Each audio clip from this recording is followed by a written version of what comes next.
和侯府联姻那天，一个小姑娘身穿大红嫁衣，先我一步踏入侯府。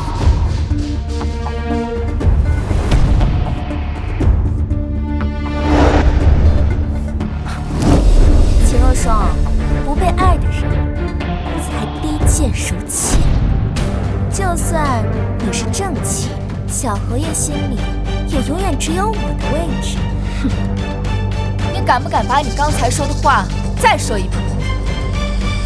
我说，你秦若霜就是个联姻的摆设，侯爷心里只有我。啊，这个你，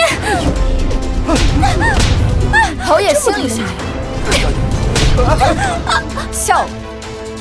我打的就是他心里的女人。秦若霜，你疯了！你闹够了没有？前姐她只是我的表妹，她只是为了维护我这个表哥，说了几句出格的话。你怎么这么野？简直不可理喻！怎么吃了亏，就成了没有私情的表兄妹了？你，我练的可是铁砂掌，论起扇坏人的嘴巴子，这京城里怕是没有我的对手。要不是我父兄战死沙场，他们用命换来的战功，需要有功勋的人来继承，怎么会轮得到你这个破败的侯府来娶我？公子，来人！哎呦喂，这么大矛盾，你怎么一点好的不学，净学些下三滥的蝇营狗苟？像你表妹，干嘛还藏着掖着？垃圾！你们这阿家的侯府，真是恶心！我呸！来人，把这侯府大门给我关了！哎，进去了。直接别进去！哎。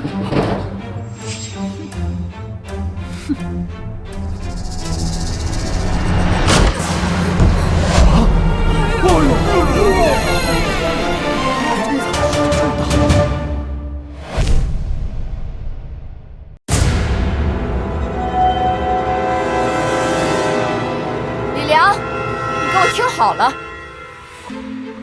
我父兄功勋在手，我选择任何一个权贵人家，他们都会把我捧在手心，当珍宝一般对待。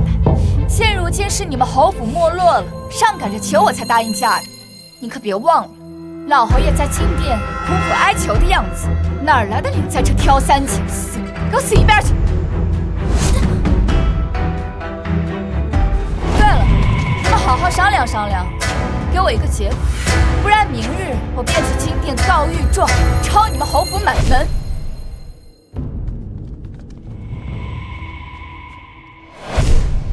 小姐，你刚刚可真是煞气腾腾，我看那小侯爷都快吓尿了。他们侯府今日啊，竟敢放任一个什么所谓的表妹来搅闹我的大婚，这定是精心设计下来的，真当我是个汉子？就是，真以为我们是没有脑子、只会打仗的大老粗啊！这侯府虽然没落了，架子可一点没放下，敢打我们将军府的主意。小姐，我们接下来怎么办？怎么办啊？我父兄生前受赏赐的良田商铺众多，现如今将军府又只剩我一人，想必这侯府也早就盯上我的嫁妆，就等着苏浅浅把我镇住之后，好肥吃肥喝的吃绝户呢。这帮又当又立的垃圾，我定是不能放过他们。他们不是想吃绝户吗？好啊，那我便反过来，把他们侯府吃干抹净。对，大不了把什么狗屁婚书撕了，再到战场上抡大刀。皇帝还能逼迫一个有战功的将军家的姑娘非嫁人不可吗？那他的江山可就不稳了。战英，你去前院看看，到底什么情况？是。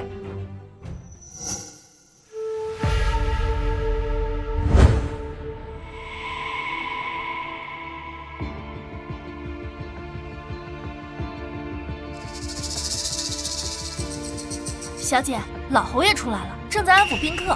现在处理后宅事务的是侯府老太太。我就猜他们现在不搭理我们，定是准备兴师问罪。小姐，那我们怎么办？嘘，肯定是侯府派人偷听。这偌大的侯府，最在乎的就是面子。张英，赵英，听我命令，给我骂！得嘞，得嘞。嘿，小侯爷想对表妹直说呀，不用藏着掖着的。当了婊子还想立牌坊的垃圾，是不是那儿不行？不行就直说呀，咱们找郎中给你开药啊。咱们姐妹几个都是从死人堆里爬出来的，杀过的人头比你们侯府吃的米还多，想打我们小姐的主意，我呸！咱们让你有命享，没命花！哎呦，这就听不得了。舔这个大脸表妹的功夫呢，怎么不使出来啊？这侯府啊，就是贱。小姐，接下来我们怎么做？就等上他一步。若是他真的打算冷处理的话，那咱们也不用给他留余地。好，我们都听小姐的。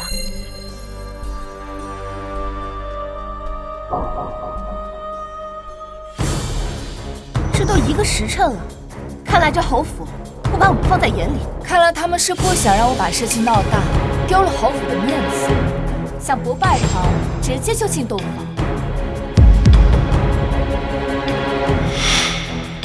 好啊，那我偏不如他们一样。姐妹们，现在把我送去喜堂，跟新郎拜堂。是。这里不是你们该来的地方，赶紧回去，回去！一拜天地。人在这儿，哪来的新郎？是苏浅浅。2拜高堂。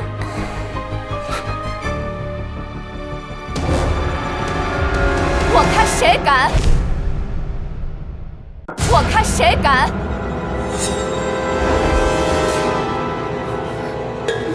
你怎么来了？你们侯府还真是胆大包天，这皇上赐婚都敢找人来顶替。你们可知道，这可是诛九族的死罪！来人，替侯爷赎罪！是。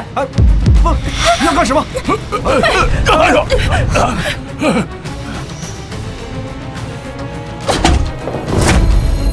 住手！快住手！别砸了！别砸了！别砸了！小双啊，老身与你们钱家也算是世交，你就看在我的面子上可好啊？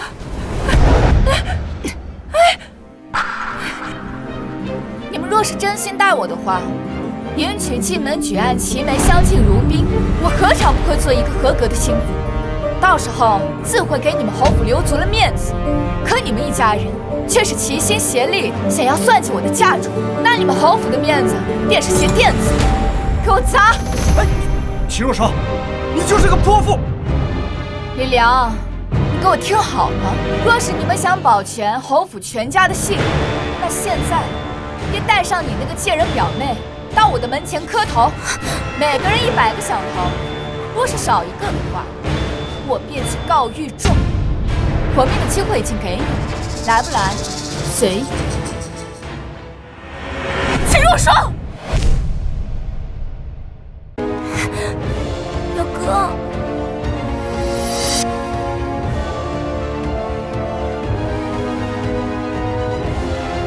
秦若霜，你真的要把事情做得这么绝吗？我做的绝，你这个温柔可人的表妹出现在我婚轿前的时候，便是你们自己将事情做绝。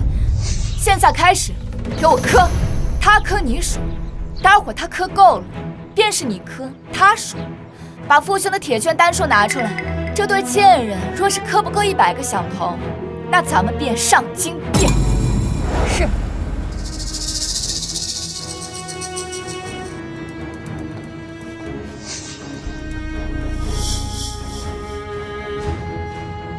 还不快磕！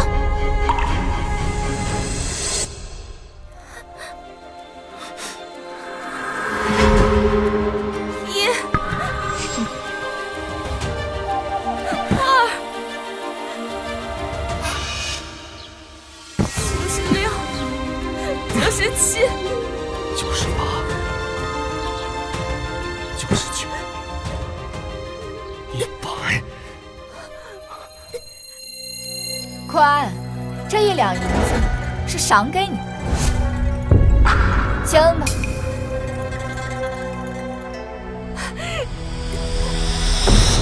浅浅，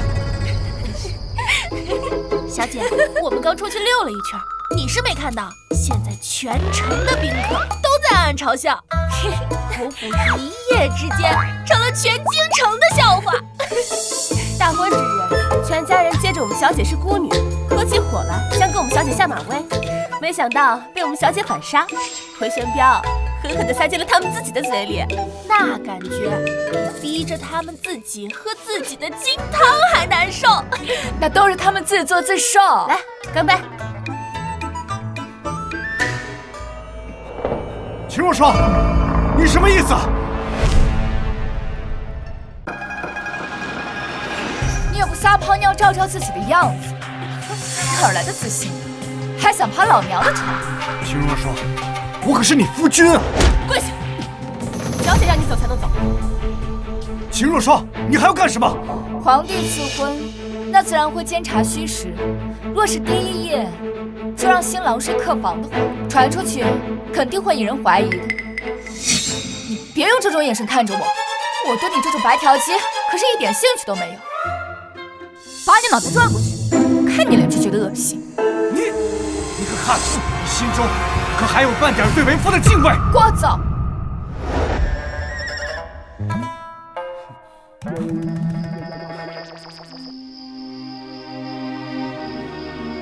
小姐，他已经跪了1盏茶的时间了，让他滚吧。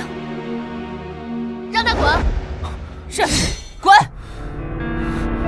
秦若霜，这个悍妇，你等着！明天我就让人散布全城，你八股无德！哼，是吗？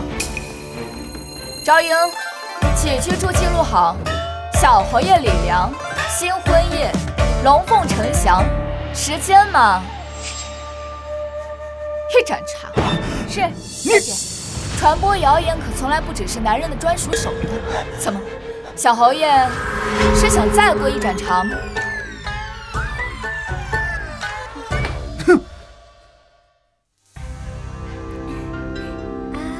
嘿嘿，你听说了吗？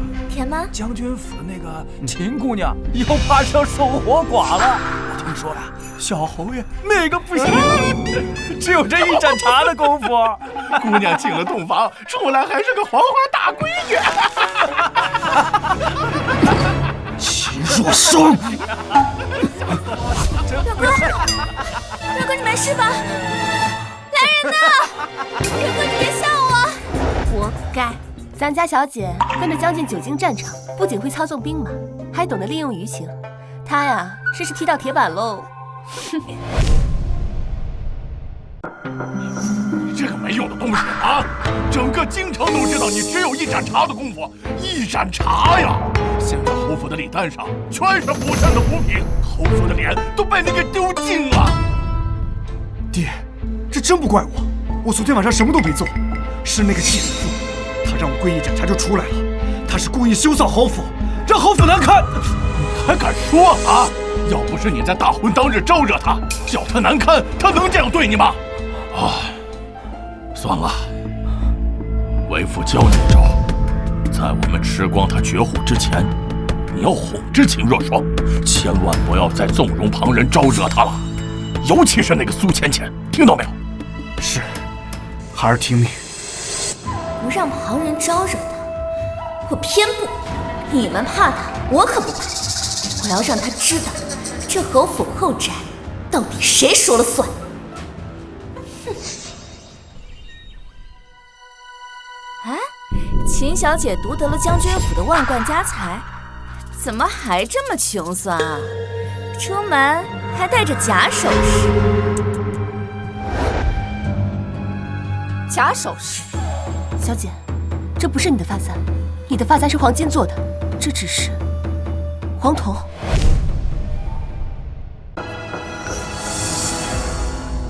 小姐，这只步摇也被调换过。无妨。哎呀，行了行了，人家秦小姐这将门虎女的，肯定跟咱们不一样呀。咱们是穿金戴银，金贵无比，人家秦小姐呢，真是不挑啊，什么破铜烂铁的都能带出门，你就直接说他只是会舞刀弄棒的土包子不就得了？我可没这么说啊。妹妹们先聚着，我先走一步。我看你还能得意多久？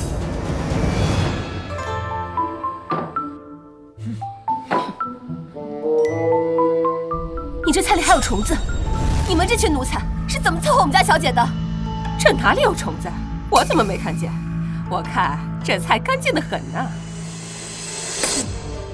既然你说干净的话，那便赏你吃。那倒也不用。你一个大老粗，还一副千金小姐的做派，吃个饭还挑三拣四。你个刁奴！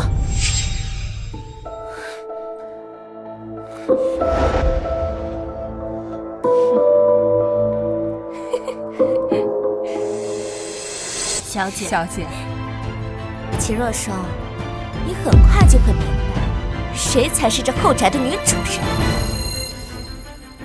干得不错，搞臭的。是。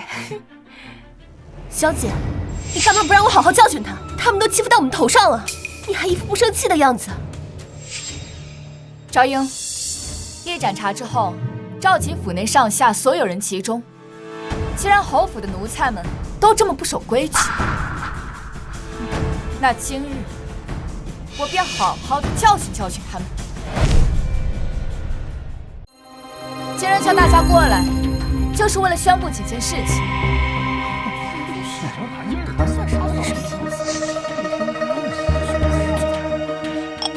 今天节日呢，侯府里倒是热闹得很，有一些不长眼的东西，以为我是什么好捏的软柿子。今天就是为了告诉大家，我既然有本事踏进侯府这个门，那便有本事能镇住侯府的鬼。之前那些不长眼的东西，该教训。哼，真假？侯府后宅向来是由我做主，这些下人也不是谁想处置就能处置。你手脚不干净，偷了我的黄金首饰，发卖给人牙子去做苦工吧。不是我，苗小姐救我，救我！陈嬷嬷，你在背后议论主母是非，犯口舌，卖给穷苦人家吧。我是侯府老人，不能卖我。至于你，在我的吃食里面投放不洁之物，既然这么不嫌脏的话，那便送去青楼接客吧。苗小姐救我！我这对秦小姐都是为了你呀！苏浅浅，怎么100个响头还没磕够，还想继续？说来也是可笑，你一个寄居在侯府的访客，还真把自己当主子。你们今天都给我认清楚，看明白，给我记住了，到底谁才是这个家的主子？可不是什么阿猫阿狗的小丑就能跳到我面前来装人的。你等着，我这就去告诉表哥。现在整个侯府都指望着我的嫁妆过来，他们又怎么敢得罪金主我？你就算是去了，也是王八骑锅盖，白费力气。原来小姐等着今日一次性拔干净所有的钉子，既是处置了刁奴，又当众警示了众人，看以后侯府里还有谁敢生事。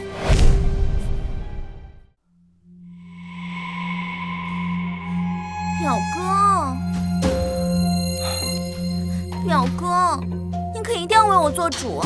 那个贱人竟敢如此对我，你说怎么办吧？倩倩，这事我也没招。现在整个侯府上下都指望着秦若霜的嫁妆过河呢，没有人敢得罪她呀。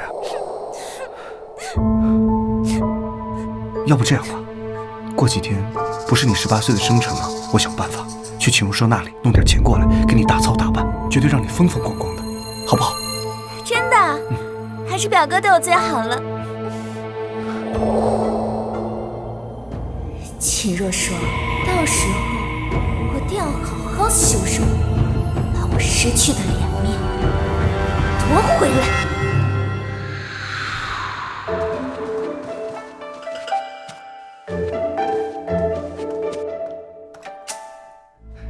若霜，这些是我给你置换的绸缎。入了侯府啊，你就不必要操劳过度了。管家管账，包括管理你的嫁妆，反正脏活累活呢，交给母亲操持就好了。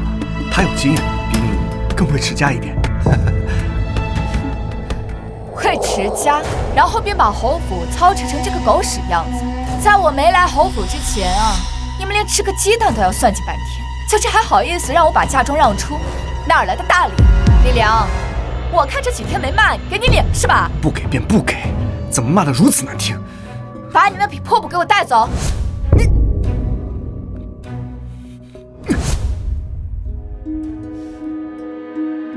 小姐，听说过2日便是那苏浅浅生辰，小侯爷还要给她大操大办。看来眼下是没钱了，把主意打到咱们小姐的嫁妆上。战英，你过来。到时候你派他去。到时咱们也给他送上一件大礼。这表小姐一个18岁的生辰礼都搞得如此隆重，看来这侯府实力尚存呐。就是不知对一个寄养在家中的表妹如此重视，这正室夫人该如何自处呢？就是。表哥，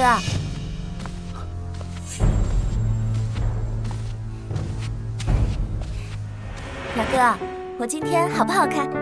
浅浅最美了，你就是今天的主角。来人！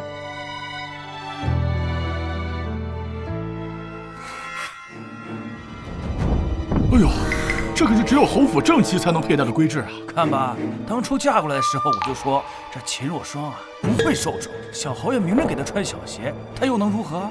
哼，我早就听说这女子不受礼法管制，就该这么治她。这金钗甚是与我相配，哥哥去送我金钗，那嫂嫂就没有什么要赠予我的吗？我自然是给你准备了礼物的，这个便是我给你准备的礼物。金钗都戴在了苏小姐头上，她能准备什么？难道准备的是求原谅的请罪书？浅浅，为了这个礼物，我可是没少费心思，要懂得感恩。看看吧。看来他终于意识到自己在侯府的地位，知道在侯府巴结我才能活下去了。那我也就不拒绝嫂嫂好意了。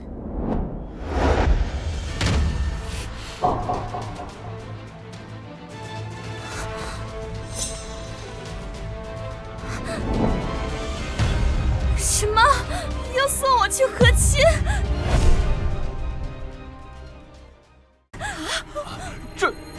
对，通过我的不懈推举，陛下可算是终于同意了，将你送去塞外当和亲贵女。我要去塞外和亲。什么？塞外和亲？塞外那里可是苦寒之地，边疆蛮子又粗鲁不堪。秦若霜，你送表妹去和亲，不就是置她于死地吗？不可能，不可能！我怎么可能会去塞外和亲？这塞外苦寒，听说那游牧民几10年不洗澡，身上的跳蚤洗下来，够炒一盘菜的了。可不止呢，我听说这塞外蛮子一人娶妻，全家受用，丈夫死了就传给他的儿子孙子。苏小姐这般瘦弱的身子，恐怕待不了2年就要香消玉殒了呀！表哥，你救救我呀，表哥！秦若霜，你怎么能如此歹毒，竟送表妹去和亲？表妹明明已经是什么？我看啊，你们明明是已经无媒苟合，暗通款曲吧？我的夫君，这表妹不会是你养在家里的静鸾吧？静鸾？听说女子被强制作为男子的玩物，方可称为静鸾。而且这2人的情趣与一般夫妻不同，多半是强制、鞭笞，甚至是……怪不得，原来小侯爷喜欢这个。不过别人不都说小侯爷那个……原来如此，小侯爷玩的可真花，只是可惜了这苏小姐受了那么多苦。诸位莫要听他胡言，我儿绝不是这样的人。是的，是的，绝对不可能的。秦若霜，你这就是污蔑！我什么时候跟表妹做过那种事情？也是啊，我也觉得夫君不是这样的人。这样的话，未免也太阿杂、下贱、无耻、不要脸、有悖伦常了吧？简直他就不是个人呐！哎呀，简直就是个畜生！不对，连畜生都不如。夫君，你说是不是？表哥，表妹，你也不用担心，到了那边，您可就是100多个王妃之一了。恐怕是不能传给可汗的后代，毕竟你也不是什么金枝玉叶，你不过就是一个被抬上去的和亲贵女，最多嘛，也就是赏赐给那些官兵当做奖励。不行，表哥，我不能去和亲，表哥，皇命已下，现在恐怕说什么都来不及了。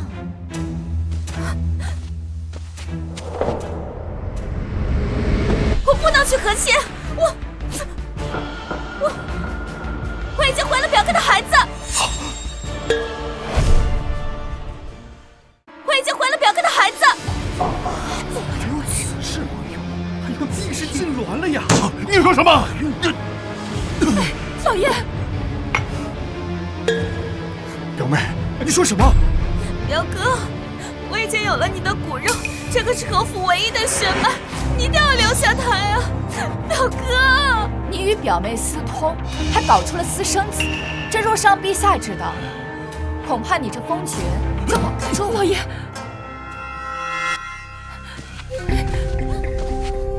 为了后府的爵位，绝不能承认这孩子是你的。表妹尚在闺阁，怎么可能怀孕呢？表哥，我真的怀了你的孩子。小侯爷和表妹暗通款曲，可不是1天2天了。整个京城谁不知道？小侯爷现在不认，我们也就不相信呢。哎，只要这事儿没有传到皇上耳朵，这封爵之位就能保住了。哦，表哥，芊芊，当着这么多人面，一切配合我的权宜之计，不要告诉那些人我们的关系，否则我的爵位不保，我们的荣华富贵也就没有了。我岂不是还要被送去塞外和亲？你果然心里就没有我。只要你听我说的做，我保证不送你去和亲。真的？真的。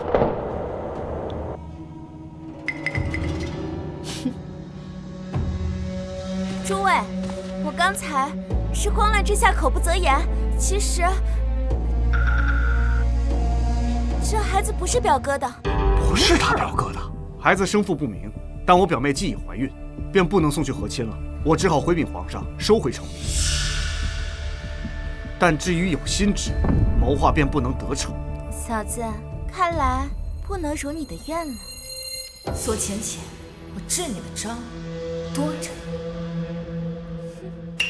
战英，老太医到了吗？刚到，在外候着，等着给苏小姐请脉呢。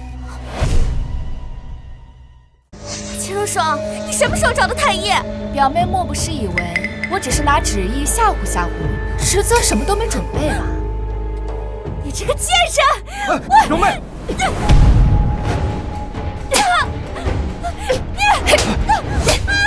表妹，太真狠！想让我删你，直说便是，我必是会满足你的。表哥，救我！你，苏小姐，你就等着吧。哎，是不是真的有孕，即刻便知晓。太医，请吧。是。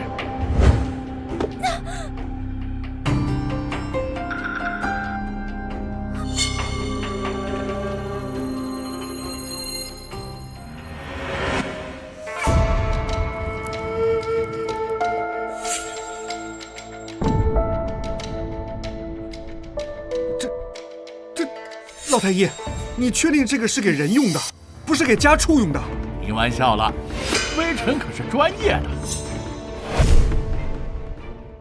苏小姐，这是头一次怀胎，胎气自然是不稳，需要用这稳胎针扎入小姐脐下3寸的位置，只有用这粗针才能稳住散掉的胎气。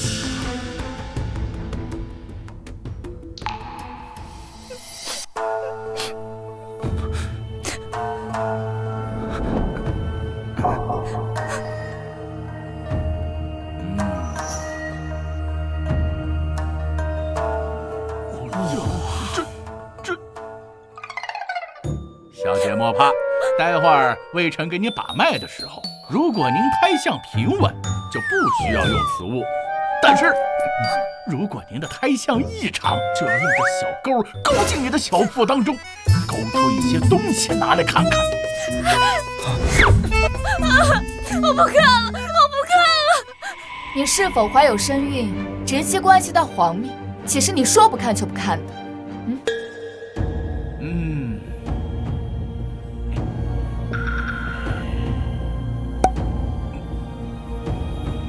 这是听胎筒，需要在火上烤得火热之时，就要往小姐的小腹中扣上去。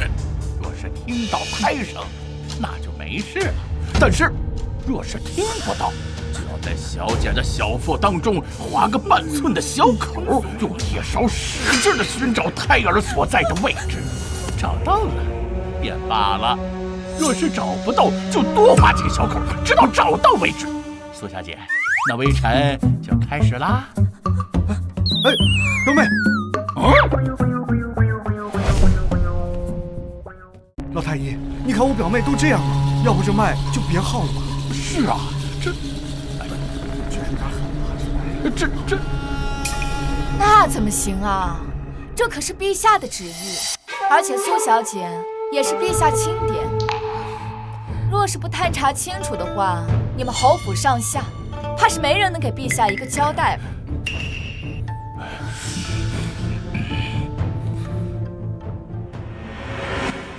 就算是再宠爱的表妹又如何？与侯府荣耀相比，还不是轻而易举的被放弃吗？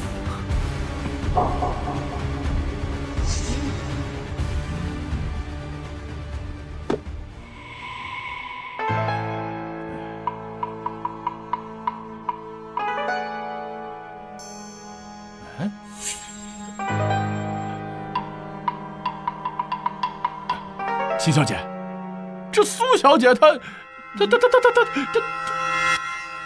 没有怀孕呢。啊，没怀孕？这没怀孕？哎呀，这苏小姐去塞外和亲的事，怕是板上钉钉了。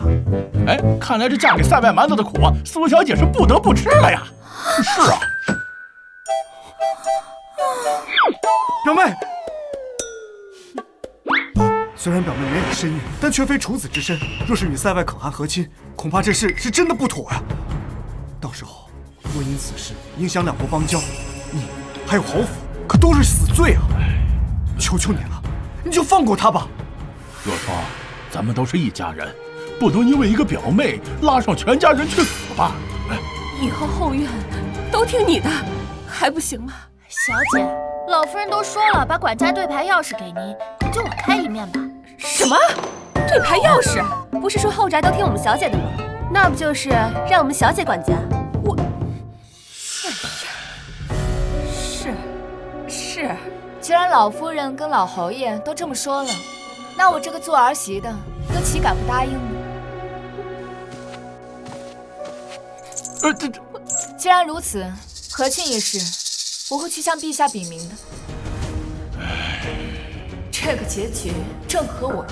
苏浅浅、李良还有侯府这些人，我怎么可能让你们轻易解脱？我要留着你，慢慢折磨。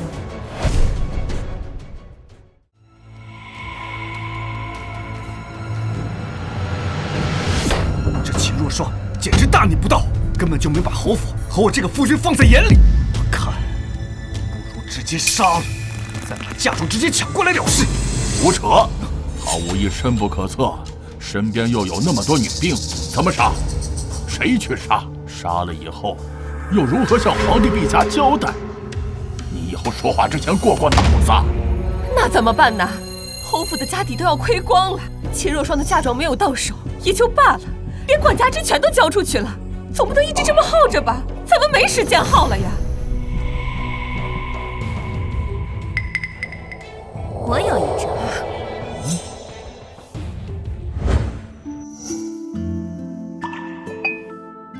有事便说事，别在这里浪费我的时间。嫂嫂，今日请你来是想给你道个歉，之前都是我不好，是我年纪小不懂事，还请你原谅芊芊。犯了错，付出代价就好，谈不上什么原谅不原谅的。啊，不好了不好了，夫人，有一个青楼女子跑到侯府门口闹起来了。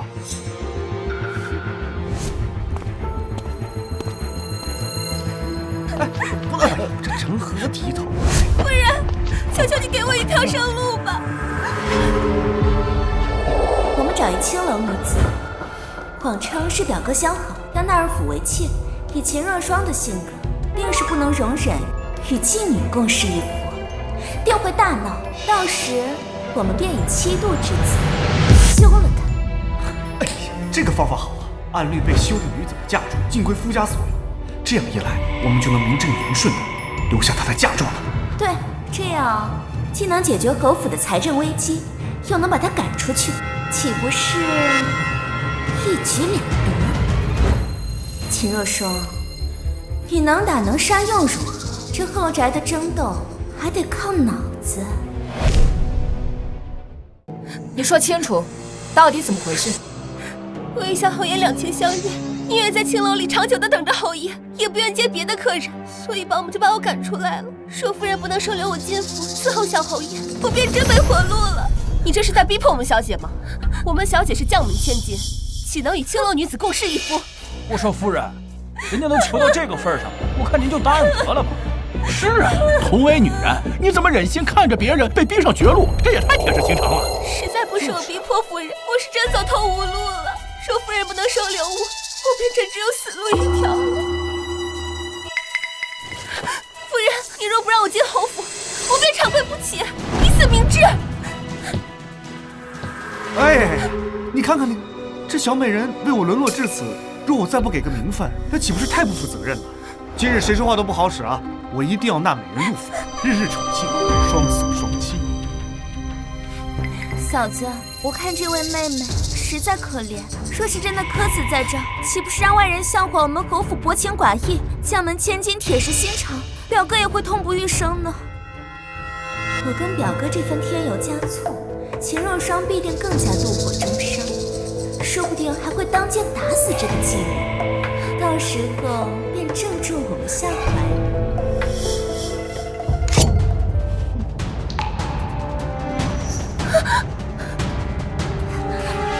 他要动手了，这一刀下去，他就完了。快动手，动手啊！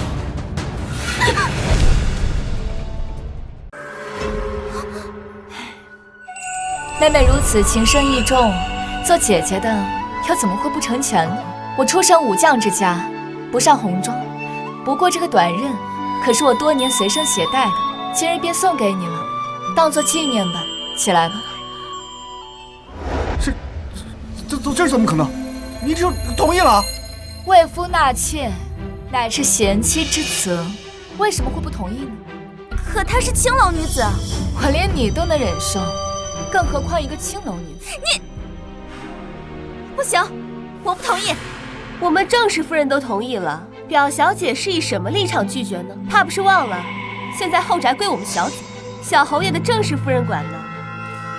我只是想拿着妓女设计秦若霜这贱人，可从没想过让这妓女入府分我的宠啊！表哥，你说句话呀！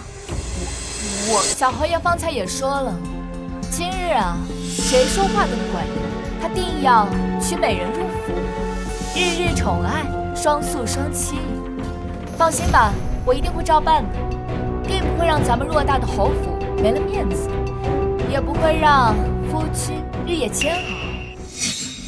虽然此事没有扳倒秦若霜，但是得了一个娇媚动人的美妾，也不亏呀。今日之事呢，单凭夫人做主吧。哎呀，夫人，您真是好气量啊！如果是在下的话，恐怕没有那么宽大的胸怀。是啊，我家夫人要是如此，我死了也愿意呢。哎，小心点，嫂子听见。这怎么可能啊！老娘现在就让你死！嫂子，我不是那意思呀！等一下呀！姐妹们，回家吧。不行，我不同意。就算你不介意她是青楼女子，但良贱不可同婚。若是你让表哥纳了贱妾，便是违逆律法，照样可以休了你。你说这个呀？小姐，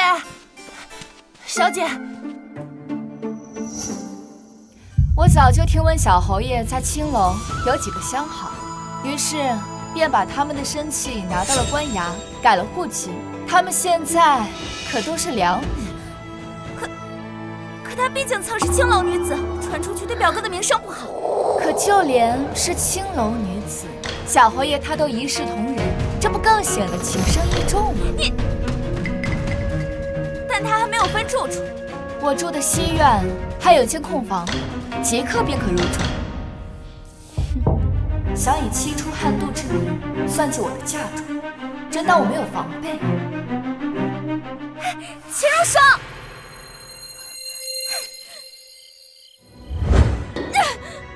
明明说好是为了算计秦如霜的，你竟真将这个贱人纳入府了！那是迫不得已啊！那秦如霜不吃这一套，事情都架在那里了，我能怎么办？放屁！我看就是想纳妾。纳妾怎么了？我堂堂小侯爷，府里添个人怎么了？你没说过只爱我的，渣男！杜甫，你看看那秦若霜多大度！要是你再这样，我就不来你这儿了。好啊，不来便不来，谁稀罕？到时我投井自杀，你不要后悔！哼，你还敢威胁我？我威胁你怎么了？啊！渣男！你还敢挠我？渣男！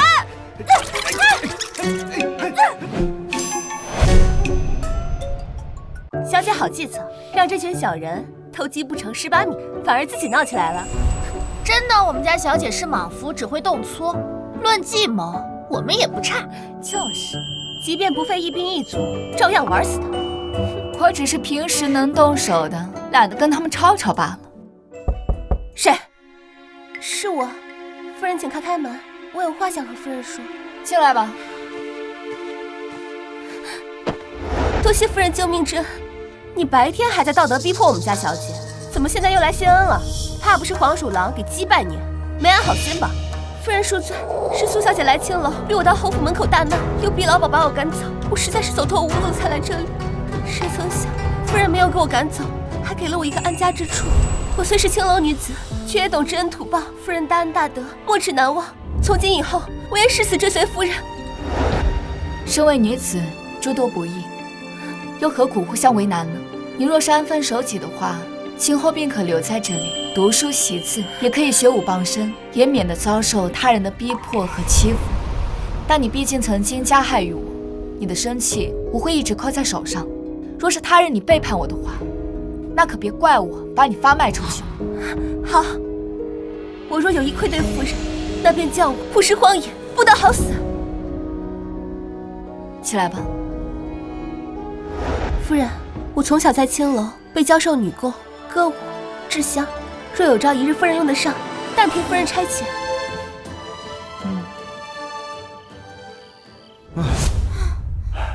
秦如霜，让你跌了这么大一个跟头，春日宴上我定要让你好看。今日长公主举办的这春日宴，是为了给太子殿下选妃，为此还设置了不少比试呢。你看，这尚书府的小姐，这舞姿可是要拔得头筹了。只是这太子殿下从未露过面，也从不近女色，不知道会不会是面目可憎啊？那又怎样？这可是太子殿下，未来的储君，权倾天下，有多少名门贵女赶着想嫁呢？殿下，皇妹为我娶妻之事，举办春日宴多年，多年来我都从未参加过。今日前来，也只是为了看看皇妹，不为其他。是殿下。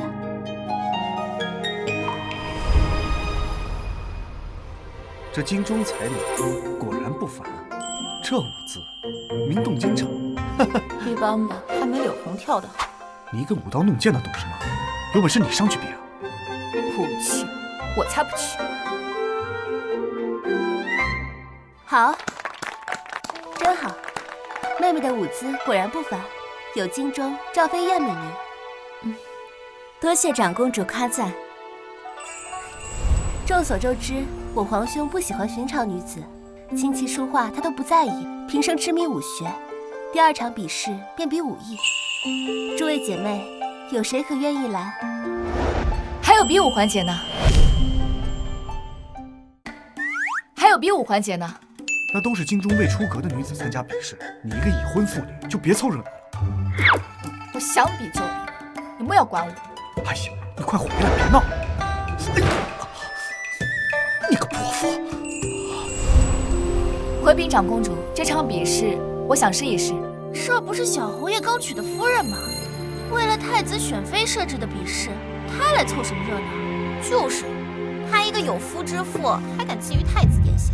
春日宴是为皇兄选妃，也是为诸位姐妹举办，让姐妹们开心，何必拘泥于有没有出嫁？难道出嫁的女子便不配一展风姿了吗？谁愿与秦小姐一试？我来。哇，这不是我朝第1女将军慕如兰吗？穆将军久经沙场，若他说是本朝女子武功第2，没人敢称是第1。听说穆将军久仰太子殿下已久，恐怕这场比试势在必得。放心，我会让着点你的，必不会叫你缺胳膊断腿走出去。这秦若霜还真以为自己武艺了得，待会儿看穆将军怎么把他打趴下。最好杀了他。请出招。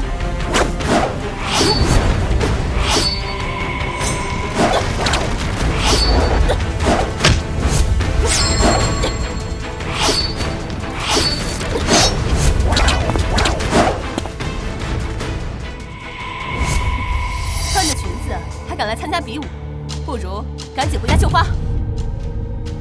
武艺高低不在穿着，将军也是女子，莫不要小瞧这裙子。看枪！将军枪法刚劲，是个少见的好手。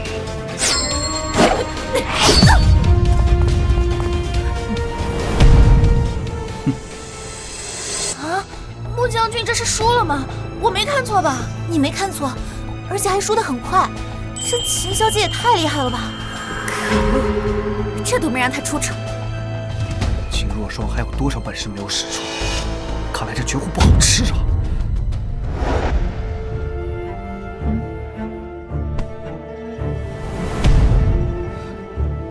将军枪法了得，却输在了傲慢和轻敌。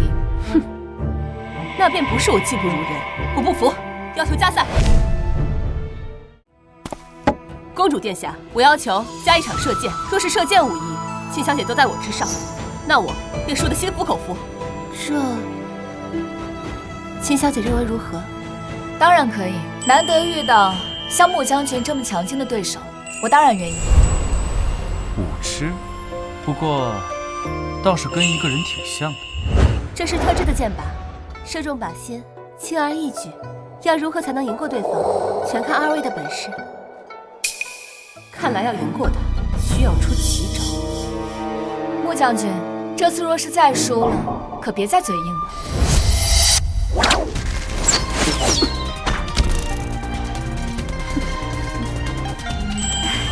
好厉害！剑法精准，内力深厚，不愧是穆将军。秦小姐恐怕……这剑不对，被人做了手脚。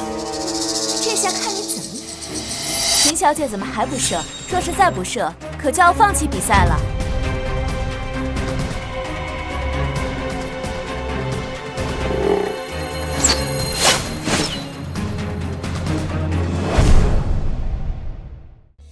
哼，秦若霜，你这剑术未免也太差了吧！还要我说嫂嫂，你快赶紧下来吧，别给表哥丢人了。秦若霜，你终于当众出丑了。不应该啊，秦小姐武艺高强，不该一箭都没中啊。毕竟是深闺里的小姐，会些武艺强身健体也就罢了，估计从没有练过射箭吧？那还敢接下比试？真是丢人现眼。不对，谁说我没射中呢？穆将军，还请你当术前一趟，不要让别人觉得我作弊了。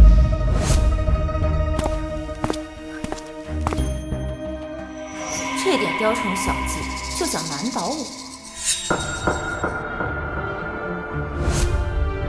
这怎么可能？秦小姐3箭都拖把射在树上，难道不是这样吗？她不是射在了树上，而是射中了落下的花瓣，而且一次射中了9片。此等决断与剑法，如兰自愧不如。可恶，又没看到她的好戏。小心！小心！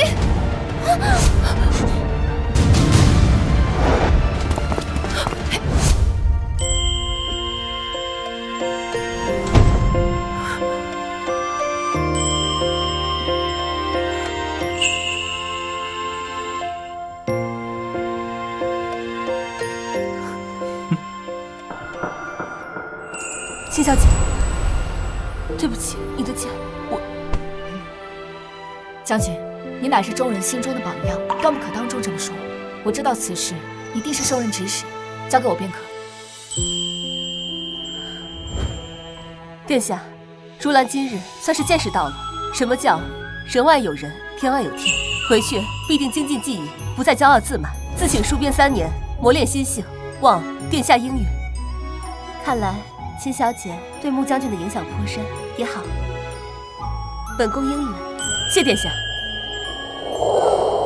秦小姐，我在京都亦有亲信，若有事儿，让亲信传信给我就好，我必全力相助。好。这秦小姐当真是奇人。可恶，这个秦若霜怎么什么都能化解？表妹，你还有什么招对付她？有，我还有一步杀招。今日比试，本宫看得颇为尽兴，也多亏了秦小姐参与，望各位姐妹也可以在本次宴会上尽兴。长公主殿下，嫂嫂其实还有一事未告知你，若您知道了，肯定会更加高兴。哦，是什么？他又要整什么幺蛾子？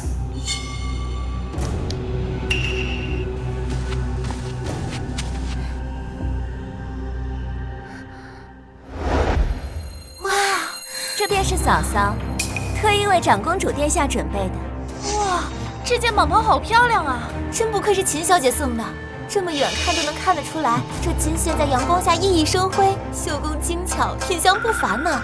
不得不说，确实好看。长公主一向最喜欢绣品，这件衣服是送到心坎里了。苏浅浅有这么好心，舍得花这么大功夫替我给长公主送一个。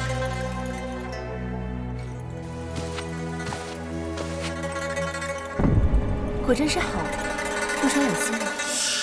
是啊，长公主殿下，这可是嫂嫂亲自一针一线为你缝制的呢，只为送给长公主殿下。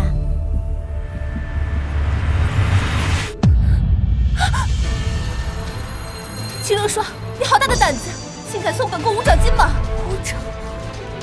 五爪金蟒，这可是谋反之罪！来人，将他拿下！来人，将他拿下！长公主殿下的蟒袍，按例只能是4爪。秦若霜，你这送的是5爪金蟒，是想置长公主于不忠不孝、不仁不义、意图谋反的境地吗？是啊，还好长公主及时发现，若是传到陛下的耳朵里，恐怕长公主的性命都难保。秦若霜，亏本宫还觉得你是个有礼节的可敬之才，没想到你竟想要谋害本宫！回禀长公主，如果我说此事我并不知情，您可信我？长公主，别信她的鬼话。对，我亲眼看见她在屋内绣的，府中的下人也全都看见了。谁曾想，她竟偷偷绣出5爪，谋害殿下呀！秦若霜，前几日我已经在侯府中散布你要给长公主送蟒袍的事，众人皆知蟒袍是你所绣，这次我看你怎么逃脱。长公主，此事与侯府无关。虽然秦若霜是我的夫人，但她犯下如此谋逆之罪，绝无转圜的余地。若您想处置她，就算是立刻斩杀，我也绝无二话。就如此耐不住性子，恨不得我被当场斩杀，好立即拿了我的嫁妆，吃了将军府的绝户是吗？秦若霜，你既然做出如此大逆不道的事情，就别怪本宫了。压下去。是。慢着。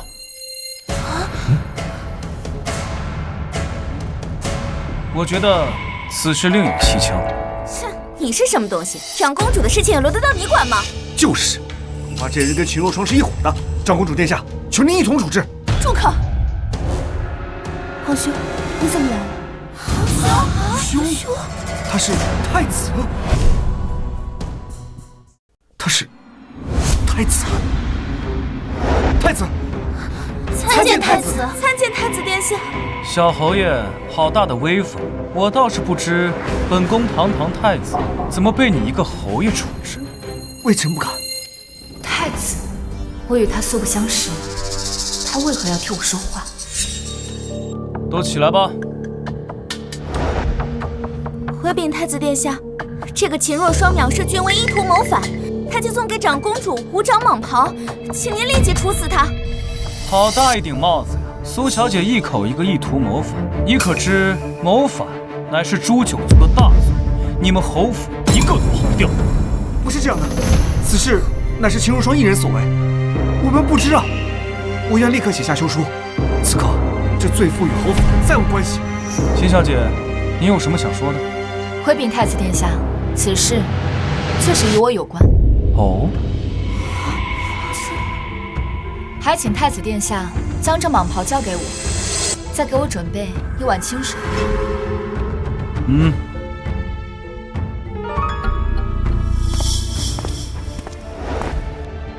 秦若霜，你还想耍什么把戏？殿下面前容不得如此。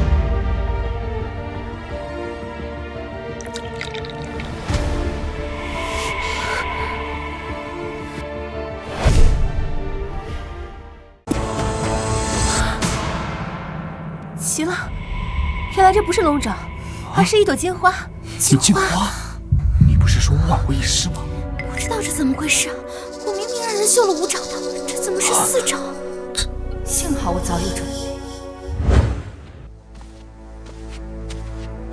深夜来找我，可有什么紧要的事情？夫人请看，这是什么？5爪金蟒，这可是皇上才能穿的衣服。你可知道，私制此袍可是死罪啊！夫人恕罪，是苏小姐吩咐我绣的。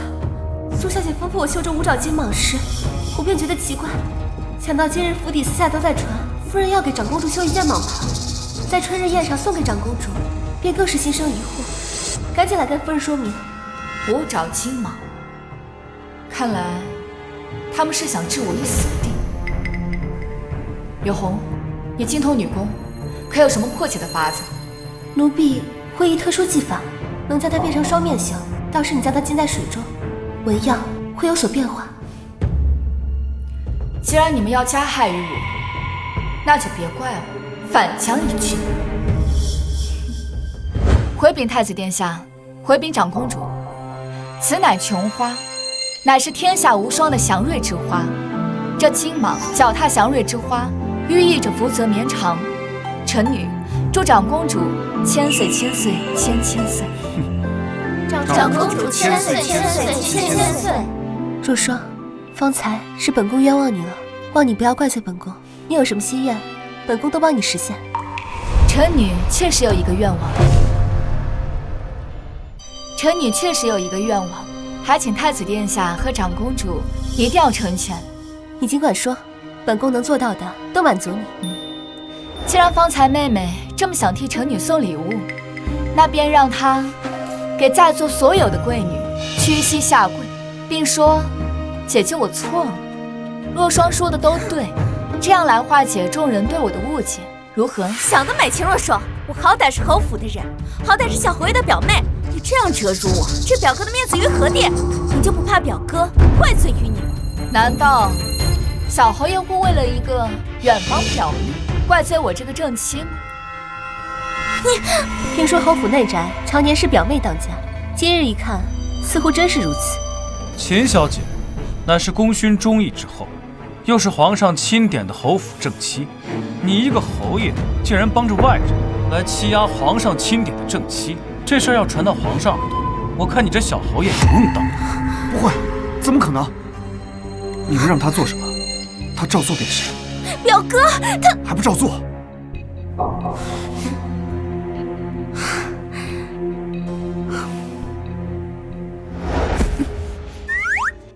姐姐，我错了。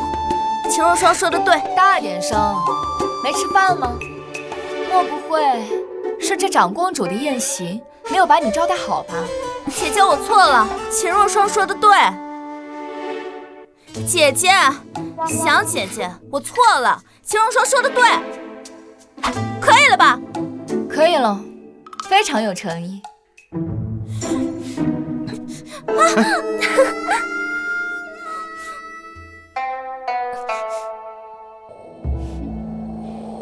秦若霜，让我出这么大仇，我一定要杀了你！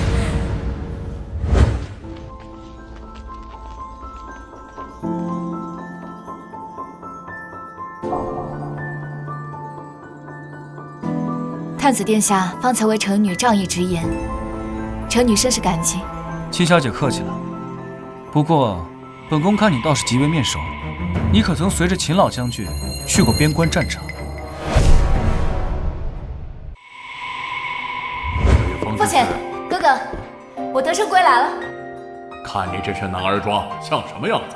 这未来怎么嫁人了？嫁不嫁又能怎么样嘛？反正我知道。你们啊，一定会养我一辈子的。我现在呢，就只想身穿戎装，升骑战马，在战场上杀敌，守我大夏边疆。你呀，我对外宣称你留在京城，你一定要守好你女扮男装上战场的秘密。为父还想你觅得佳婿呢，记住没有？知道啦。我乃秦家唯一的女儿，这些年又一直在京城。太子殿下莫不是把我的兄长错认成是我了？那倒是本宫唐突认错了人。不过你们兄妹俩长得倒是极为相似。无妨。雁门关一战，景家军全军覆灭，我父兄都死在那场战役中。还请秦小姐节哀。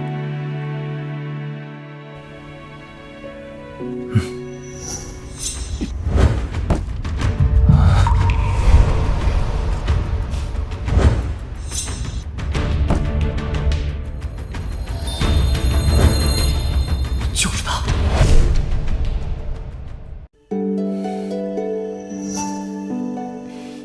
他这个眼神，莫不是真的在军营见过我？太子殿下若是没有其他事的话，臣女先告退了。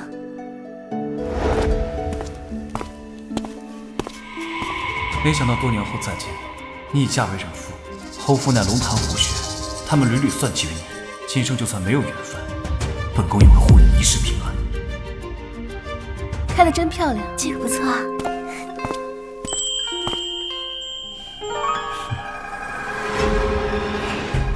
母亲，母亲！这孩子怎么管他叫娘亲？他不是才刚刚成亲吗？这秦小姐刚嫁入侯府不过1个月，哪来这么大的孩子啊？从没听说过还许配过别家呀？难道是私生子啊？一定是了，私生子都找上门来了，恐怕是京城最大的丑闻了。老将军名声全让他败光了。秦若霜啊，你一个宫女绝户，我就不信整不死你。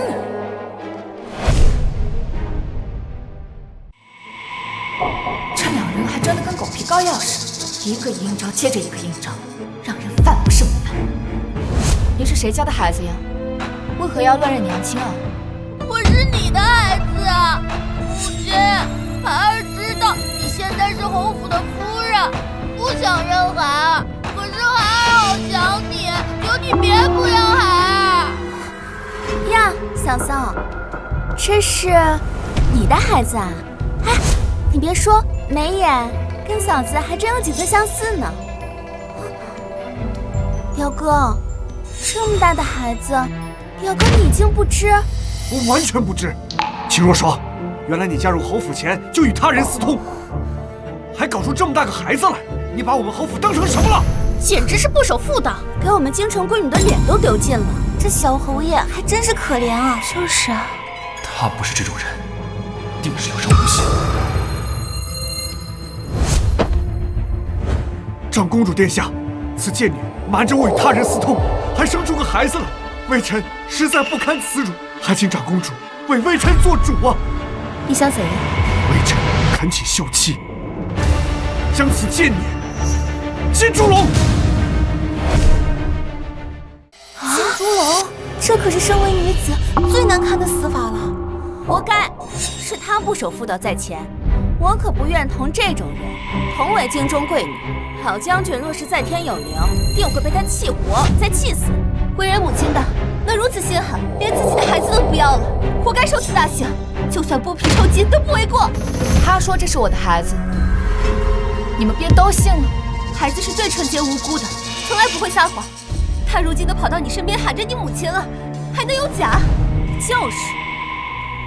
秦若霜，你若现在认罪，我可恳请长公主饶你不死，只需要你留下嫁妆，滚出侯府，然后便为贱民即可。好啊，算盘珠子都拨到我脸上了。我就说这侯府的账怎么就算不明白呢？原来是缺算盘珠子呀！你这个贱妇，死到临头了，还敢辱骂侯府？我有办法证明他不是我的孩子。小孩，先把手放开。不，我不放，放了娘亲又要跑了，我打死不放。也好啊，待会儿等我证明了我不是你的娘亲，你入我门楣之后，我便可以直接利索的处置你。喂，秦若霜，你威胁个孩子算什么本事？你不是说你能证明吗？好啊，那你拿出证据。就是，你若是没有证据，可就要被进猪笼。对，进猪笼。皇妹，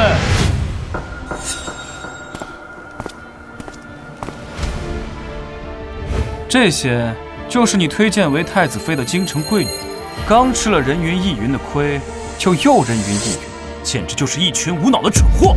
在事情没有弄清楚之前，我若再听到有人胡说八道，立刻拖出去杖毙。秦氏，你可有什么办法证明？我需要长公主允我派人回侯府取一样东西。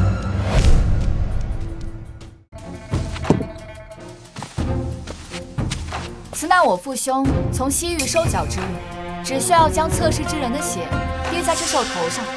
如果两人有血缘关系，那便会亮红光；若是没有血缘关系，便会亮蓝光。这样便可证明这个孩子不是我亲生的。你开什么玩笑？世间怎么可能有如此奇异的宝物？秦若霜，我看你就是瞎胡说，我怎么从没听过这世间有这种神兽？简单啊，不信的话，找人试一试不就知道了？找谁？不愿意试。秦小姐，若你这物件有假，我看也不用测，你直接进猪笼。好，我同意。我游历多年，也未曾听闻有如此神兽。他若是不能证明，本宫就算是背负骂名，也要将他救下。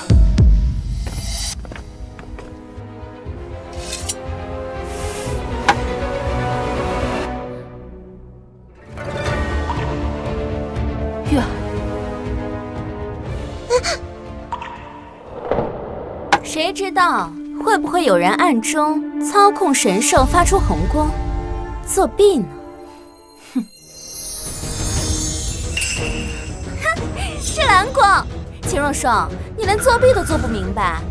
京中谁人不知，丞相府家的小姐育有一女啊，就是这个孩子。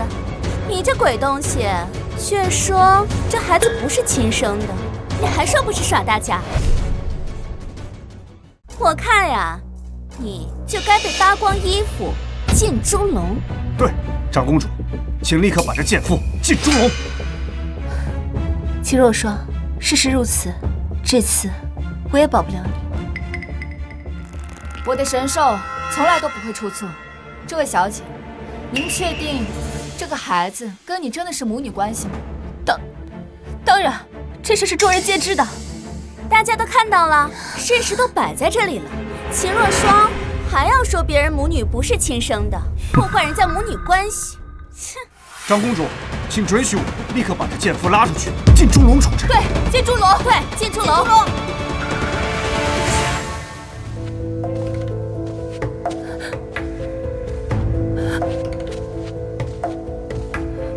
陈夫人，孩子我已派人带走，你最好想想清楚，这孩子到底是不是你亲生的？要当众袒护这个贱人。本宫问话，什么时候轮得到你来插嘴？怕不是活腻了？求太子饶命啊！玉儿，的确并非我所生。姐姐，你说什么？玉儿不是你亲生的，你胡说什么？这怎么可能？其实，这孩子是我一姐所生。我一姐受夫家虐待，还含恨而死。她夫家又重男轻女，我怕这孩子在他们家根本撑不到几天，所以我将他抱了回去，谎称是我所生。抚养之间，我原以为这个秘密可以保留到我死去，没想到今天却被秦小姐的神兽测出。还请今天的各位替我和玉儿保密。今日之事，日后不得外传。若是被本宫发现，必然深究。那也就是说，秦小姐这个神兽是真的。就算这神兽是真的，那也并非能说明这秦若霜和这孩子没关系啊，还是要做过测试之后才能知道。秦氏，测吧，这下便能还他清白了。不行，如果神兽测出秦若霜和这孩子没有血缘关系，我和表哥就要遭殃，我绝不能让这事发生。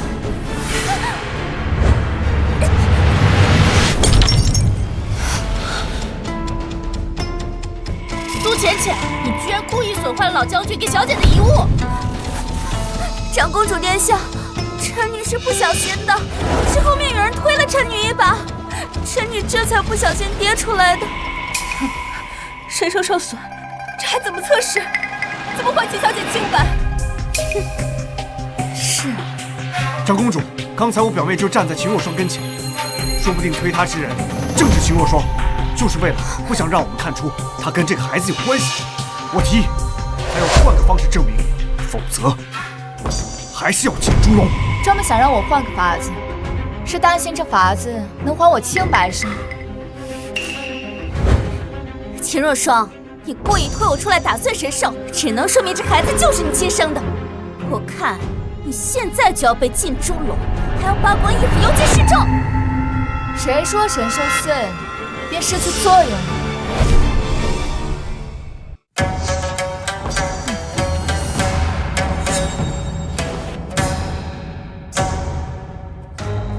去，把你那血滴在上面。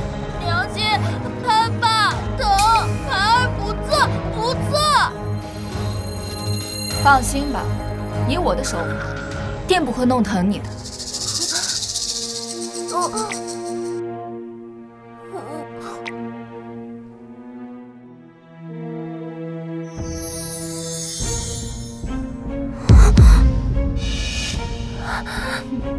我就说吧，这小孩跟我们家小姐没有关系。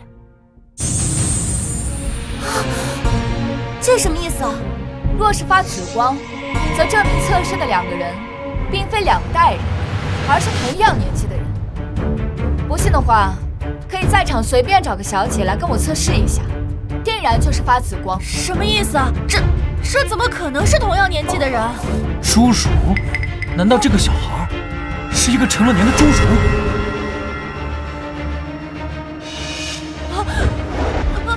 想往哪儿跑？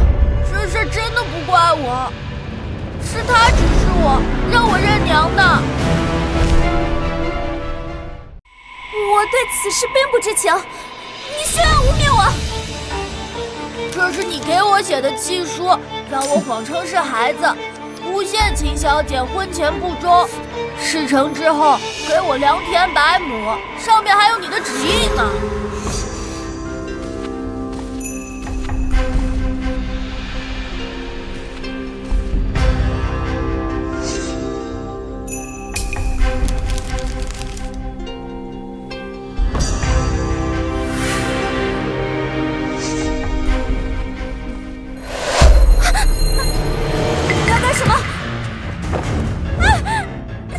拿出来。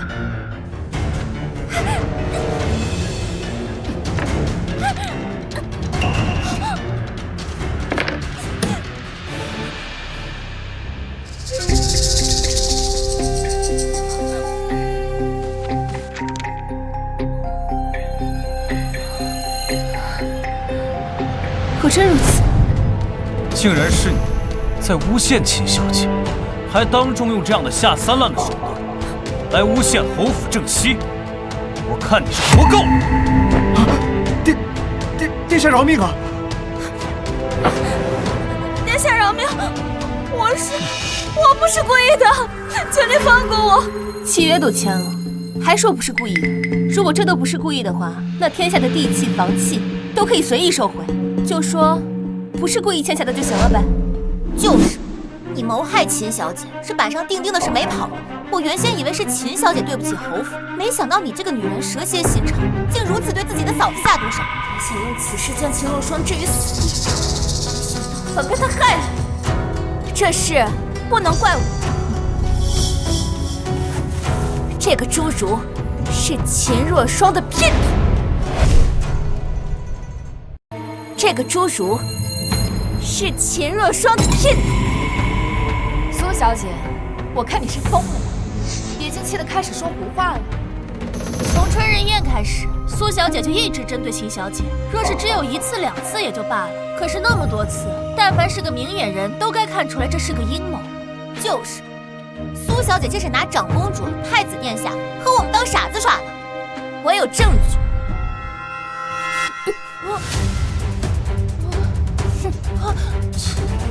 也太拙劣了。诸位请看，这就是秦若霜是她姘头的证据。竟真有啊！就一块手帕，能说明什么？就是，万一是你偷的呢？除此之外，我还有证据。他的后腰处有一个胎记。他怎么知道？我还知道，胎记是红色的。秦若霜，你当真有此胎记？回禀长公主，臣女不敢隐瞒，确实有此胎记。你秦小姐，你当真是如此浪荡之人？可我之前还那么信你。我早就说了，他不是什么好东西，对将军府丢人。秦老将军竟养出你这样伤风败俗的女儿，他是如何得知我后腰处有胎记的？还知道胎记颜色？秦若霜啊，秦若霜，你更衣时我的丫鬟曾经偷偷看到，没想到竟在此处派上了用场。秦若霜，事到如今，你还有什么话可说？依我看，进猪笼都治不了你的罪，要把你扒光的衣服扔到大街上游街示众，让那些百姓们瞧瞧，将军府养出了你这么个伤风败俗的女儿。秦若霜，你让我丢的面子，今日我全都要加倍奉还。秦小姐，太子殿下让我和您说一句话。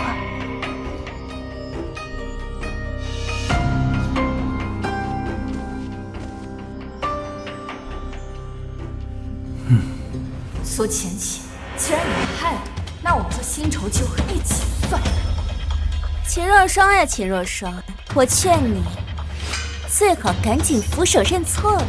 就是，我确实有胎记，但您可知道我的胎记大小如何，又有什么特征？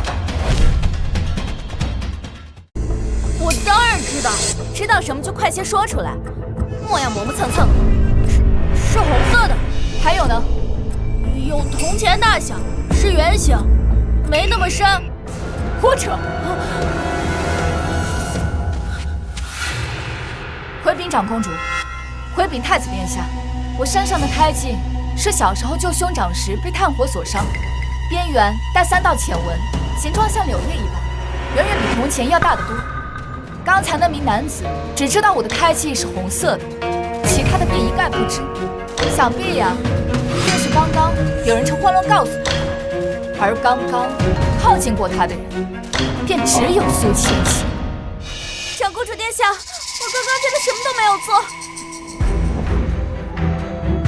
这条帕子正是我前几日所丢。苏浅浅，你偷窃主母的东西，偷窥主母的隐私，告知外男，你可治罪？我没有。你的嘴当真是硬。方才我已经全部看到了，是你将丝帕藏于袖口，又假装从那侏儒胸口掏出，之后在他耳边低语几句。秦若霜要求让那红色胎记只不过因为时间有限，只说了一句话，这才露出了破绽。就是啊，我没有。你没有？那我方才看到的是什么？难道你想说，是本宫在诬陷你？污蔑当家主母可是重罪。夫人想怎么做？发卖为奴，永不入京。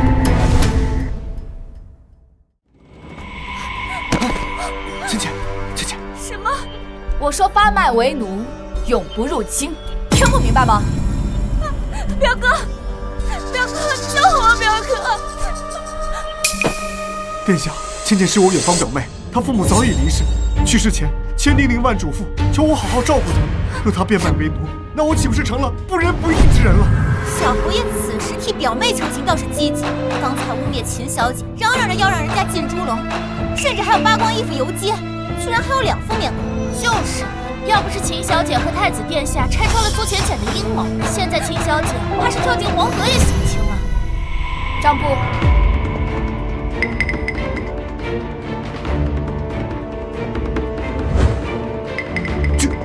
这是什么？3月初6，支银200两，给苏浅浅买金钗；4月12，支银3000两，给苏浅浅购置外宅。好一个有情有义的侯府，随随便便的支出，便是一个普通家庭10年的用度。给苏浅浅买金钗，购置外宅，也不知道这些银子是从何而出。这些银子还不是从老百姓身上出的，那么多赋税，竟然被用来养这么一个人。就是，苏浅浅讲好听一点是侯门远亲，讲难听一点就是一个普通百姓，凭什么吸百姓的血来养他呀？就是，本宫1月用度不够100两，你们侯府真是好大方。我要发卖苏浅浅，夫君可有何异议？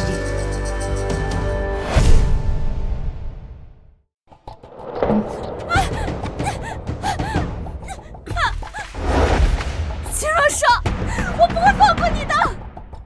不放过我，您可得有这个本事才行。秦若霜，你不能搞死！你不能搞死！坐。秦小姐，方才我们是受那苏浅浅蒙蔽，希望您大人不计小人过，饶过我们这一次吧。对呀，秦小姐可真是有勇有谋，是我京都女子榜样。以后我们定为秦小姐马首是瞻，若是有人说你不好，我们定判他个体无完肤。我也是，我以后定会对秦小姐唯命是从。若霜真是好有魅力，本宫真是喜欢得很。她像个如此，被她吸引是件很轻易的事情。长公主谬赞了。秦若霜，你害我表妹，我一定不会放过你。母亲，秦若霜把浅浅发卖了。什么？秦若霜居然发卖了浅浅？是啊，母亲，浅浅是你母家族亲，秦若霜这么做简直是没把您放在眼里啊！他居然敢骑在我的脖子上，这个仇我必须报！报，就知道报仇！秦若霜不过是一个被灭了门的将军府孤女，这想当年她家被灭门，说起来还有我一份苦。如今一个秦若霜你们也摆布不了，还要受她欺负啊！哼！放心吧，这次定把他治得服服帖帖，让他再也不敢吱声，还得让他把将军府的嫁妆全都给我留下。秦若霜，你给我等着！秦若霜，找我何事？你既已嫁入侯府，也该尊称我一声母亲，怎能如此没有礼数？我的母亲乃是郑国将军夫人，一品诰命，前朝尚书之女。你是个什么东西，也配让我叫你母亲？你这般没有教养，我今日便要好好教教你规矩。想教我规矩，就你也配啊？我若是不配，那太后娘娘的懿旨呢？这可是太后娘娘亲下的懿旨，你还敢不从吗？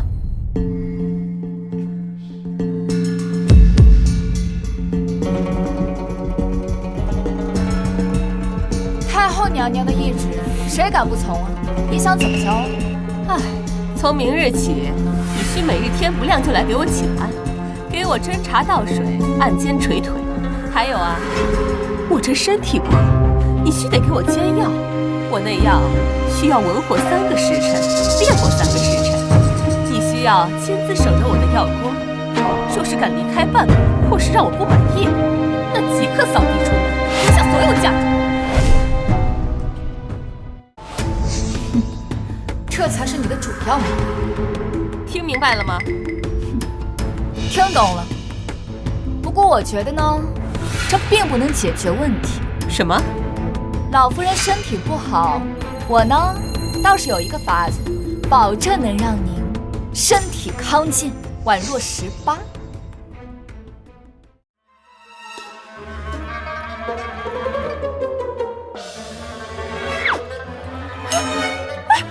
怎么回事？老夫人，早起练武才是强身健体之道。走。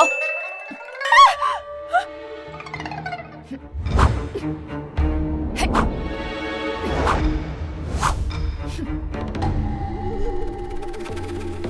老夫人，已经寅时了，该醒醒。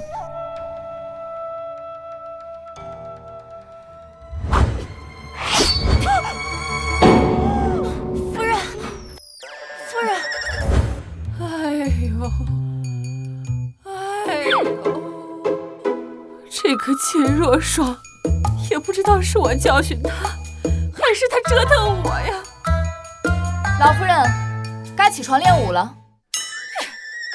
每天鸡不见就喊人起床练武，我这把老骨头都散架了，我才不去。老夫人，我这可是按照您的吩咐，带您强身健体呀。您若是不去的话，那我走了。等着。老狐狸又想出什么阴招，不过无论什么阴招，最后也只能自讨苦吃。老夫人，您还有什么吩咐？你把我折腾成这副样子，你得去给我买最上等的药材和补品，要100年血莲、1000年人参、10000年血参，这些钱就从你嫁妆里扣。到时候把药材一卖，他的嫁妆还不是落到侯府手中？想变着法儿的克扣我的嫁妆。好，这些都需最上等的药材，若是有一点残次品，我就去太后娘娘那儿告你一状，叫你即刻扫地出门，嫁妆也不想带走。老夫人您放心，我一定给您准备最好的。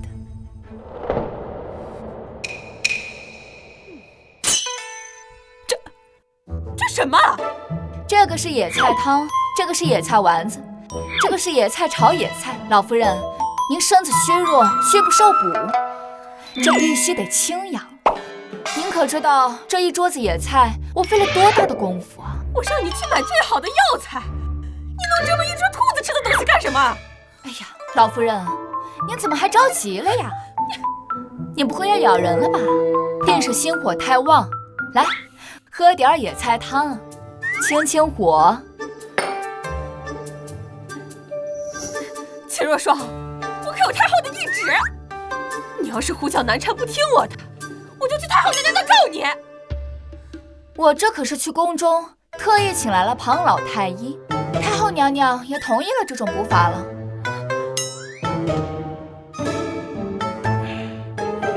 老夫人，微臣确实有太后口音，让您务必把身体照顾好。啊？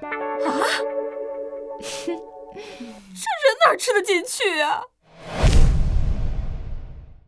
可这人哪吃得进去啊？那简单，太后娘娘说了，您呐就应该每天吃野菜，每天得吃3碗。啊？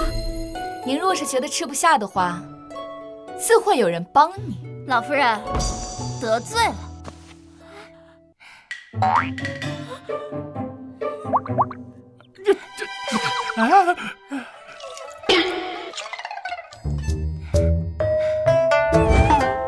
等一下，我自己吃。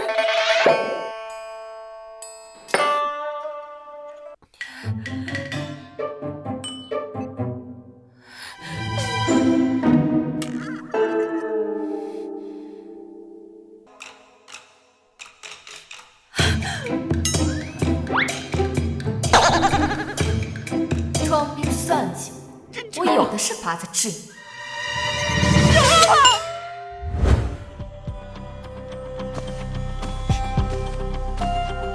老夫人说了，不要的事情她暂时不跟你计较。但是太后的懿旨还没完，老夫人让你去祠堂替她抄经，18部祈福真经，抄不完不许睡觉。这怎么抄得完？你这不明摆着欺负人吗？就欺负你了，怎么了？我们老夫人可是有太后懿旨，不愿意也可以，把嫁妆拿出来呀。你回去禀报老夫人，我现在就去。深夜叫我去抄经文，肯定是计划着别的什么阴谋诡计。刘红，你懂得最多了，你随我一起去。秦若霜，这次你死定了！刘红，别抄了，赶紧尝尝，可甜了。夫人，我们今天不是抄经吗？而且这是祠堂啊，你怎么吃上贡品了？这又不是我家的祠堂。再说了，侯府的这些祖宗能教出这样的后代，肯定上辈子也没少干那下杂事。吃吧。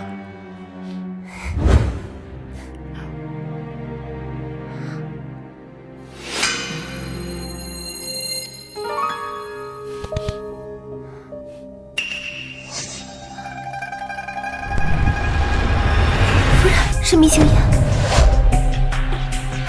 别急。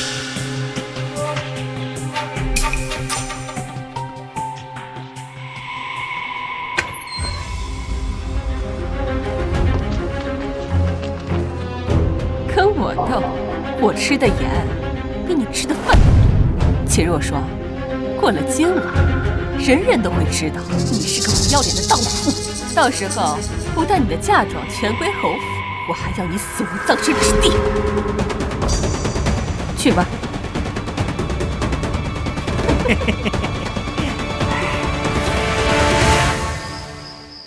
怎么会有这种事情发生？莲儿这才几日不在府中，他就按捺不住寂寞，勾引男人。这要是真的，本侯定将他定猪笼。啊，这是怎么回事？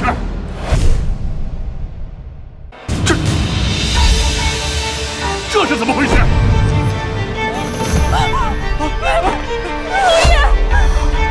老夫人，您在这儿做什么呀？本来以为是要抓秦小姐的奸，没想到竟然是老夫人。没想到老夫人一把年纪还玩得这么大，难不成这侯爷老了，满足不了老夫人了？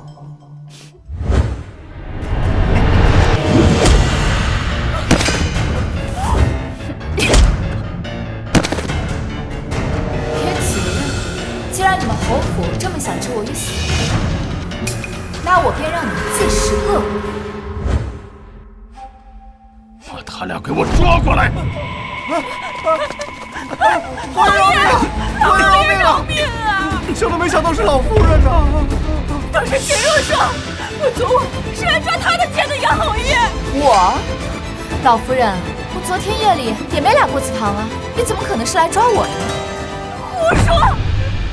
侯爷，你可以问问我的贴身丫鬟，昨晚的事她知道的一清二楚啊，侯爷。是。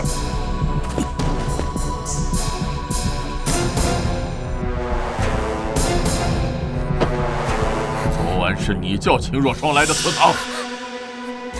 老侯爷，你快跟侯爷说呀！我没有。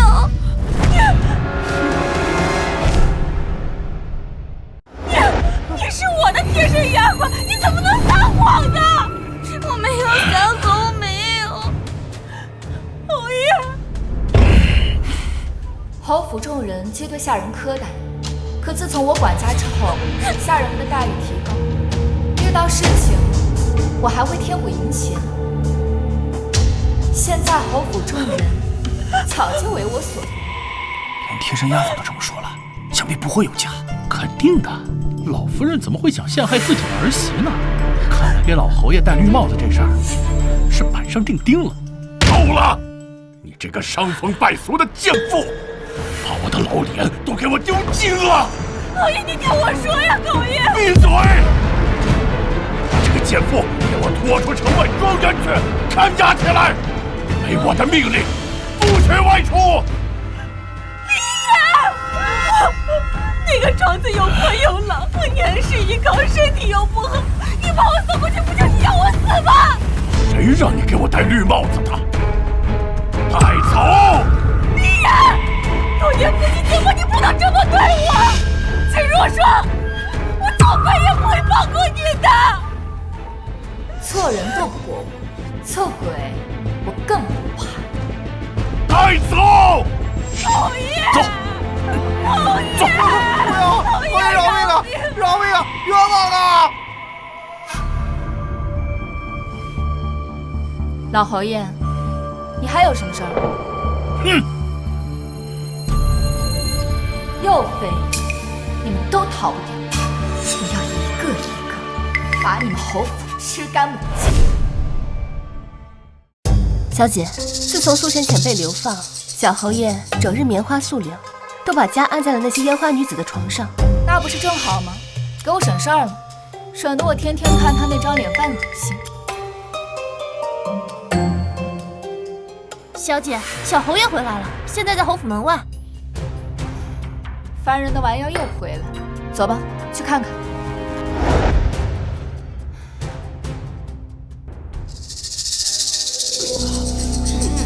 什么味儿呀？这是，真是不检点。什么味儿啊？发生什么事了？您就是夫人吧？小侯爷呀，给您送回来了。小侯爷，这是小侯爷！侯爷！哎呀，怎么这么臭啊！哎呀，看这脸！小侯爷天天和我们巷子里不同女人来往，早就得了花柳病。我们说送他回来吧，他说不愿意见夫人。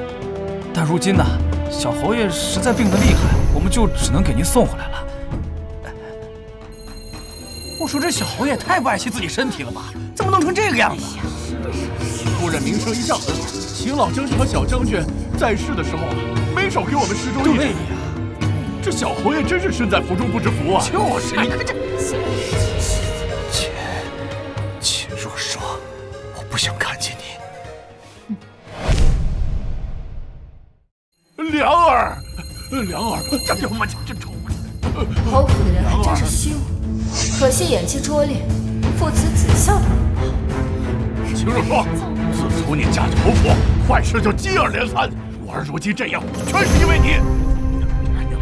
侯爷方才应该也听到大家议论，我在外边名声一向是很好的，倒是他名声恶臭。我说老侯爷，这孽是小侯爷自个儿造出来的，跟夫人是没什么关系的，对不对？对呀，我们早就听说了，要是没有夫人啊，这侯府早就没落了。这偌大的基业呀，我们老百姓怎么求都求不来，就这样被小侯爷败光了呀！就是呀，哎，就是。现在管家权在秦若霜手上，我服个软，他肯定会找郎中来给我治病。夫人，是为父的错，求你发发慈悲，给我找个大夫吧。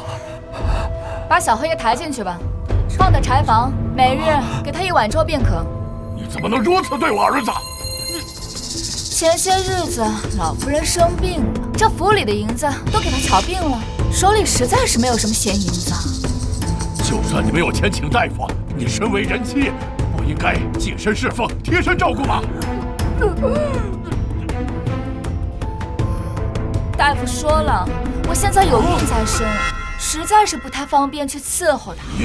哎呦，恭喜夫人，喜得贵子！夫人，这可是1等1的大事，这小侯爷已经废了，这现在只能把希望寄托在夫人肚子里的孩子身上。是啊，恭喜恭喜恭喜！恭喜！他跟我儿根本就……只有他们父子俩知道，我和李良根本没有行过夫妻之事。可这府内府外全都是向着我的人，你们父子俩的话，又有谁会听？你这个毒妇！小侯爷呢，虽然只有1盏茶，但他毕竟年轻，还是很威武雄壮的嘛。行了，把他抬进去吧。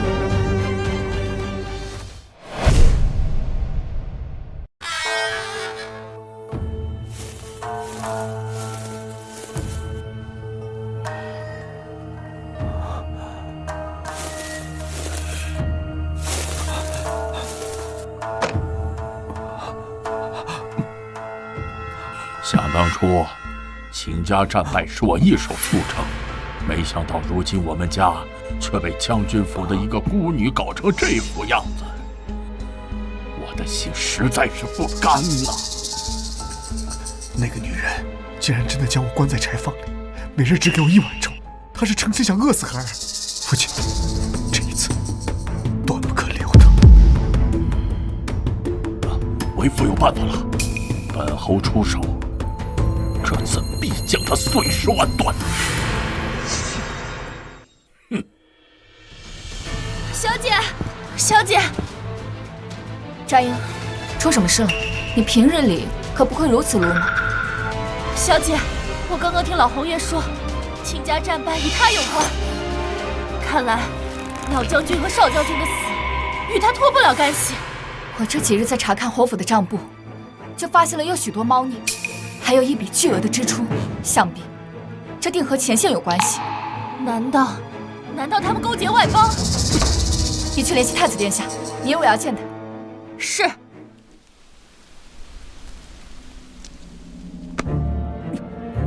竟还有这种事！太子殿下，此事关乎到大侠安危，还请太子殿下一定要彻查清楚。本宫明白，只不过这段时间，他们没有刁难你吗？没事，他们不是我的对手。等这件事了结，本宫定会给秦家一个交代。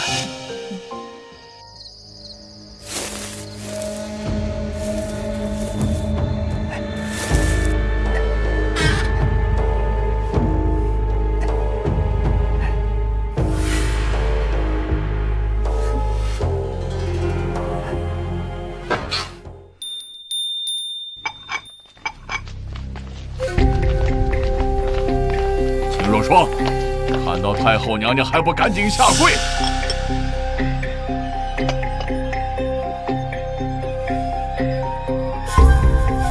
参见太后娘娘。太后娘娘，请看，这秦若霜竟敢在我侯府行着巫蛊之术！大胆秦若霜，巫蛊之术乃是禁术，该当死罪。娘娘，您看，这巫蛊娃娃上还写着我儿子生辰八字。最近我侯府祸事连连不断，定是这秦若霜所为。这个女人一定要休出门去，送到府衙审判。秦若霜，哀家念你是秦家孤女，本盼着你嫁入侯府能安稳度日，没想到你如此不安分。这一次，哀家也留你不得了。哀家也留你不得了。还请太后娘娘网开一面，小姐她绝不是这种人，还请太后娘娘明察。请太后娘娘明察。反了！你们都反了呀！现在侯府的人都向着秦若霜了，要把你们都发放出去，一个不留。太后娘娘，连府里的下人都知道我干不出此等事情，而您乃是一国之后，您怎能就这么轻信小侯爷他俩的一面之词呢？现在人赃并获，秦若霜，任你巧舌如簧，逃不过我国律法。秦若霜，你现在还这么嚣张，本侯这一次一定要治你的罪，把你赶出侯府，将你碎尸万段。哼！侯爷好大的口气啊！太子殿下，太子殿下，太后娘娘，这巫蛊娃娃是小人奉了侯爷之命埋在树下的。什么？在说什么？本侯怎么可能让你做这种事？小人也不敢做出这种伤天害理之事，但我又不敢违背侯爷的意愿，所以只好把小侯爷的生辰八字给改了一个字，请太后娘娘明察。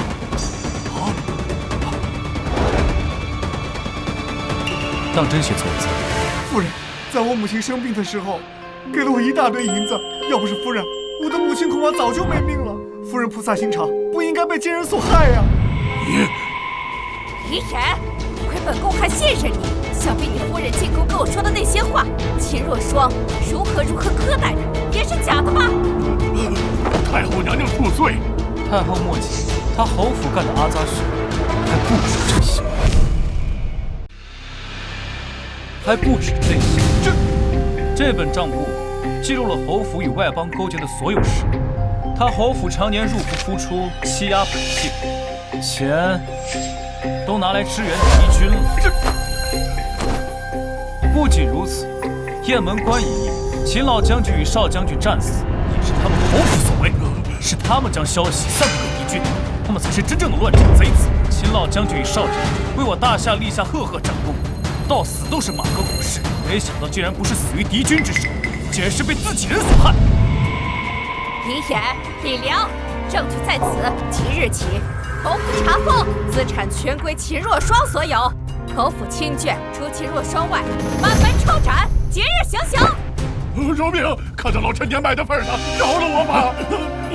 若霜，你饶了我吧！若霜！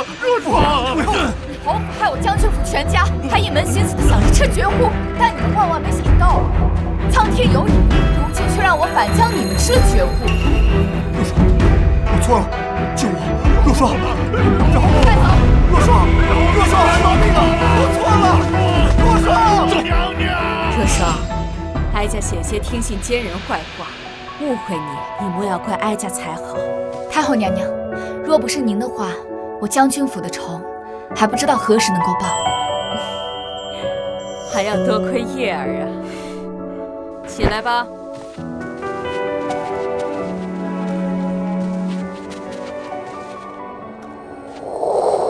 若霜，其实从多年前你女扮男装，第一次随父兄上战场时，我便倾心于你，直到你嫁入了侯府，我当时便想着暗中护你一世平安。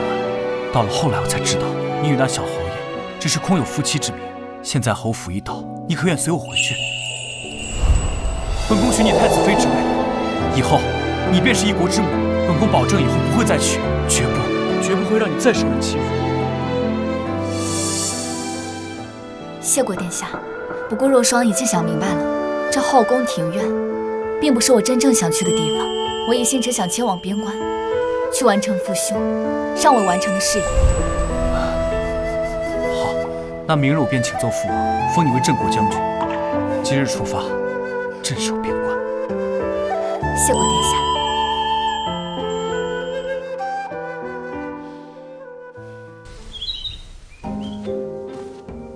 扎营、赵营，收拾一下东西，我们准备启程。是。等等，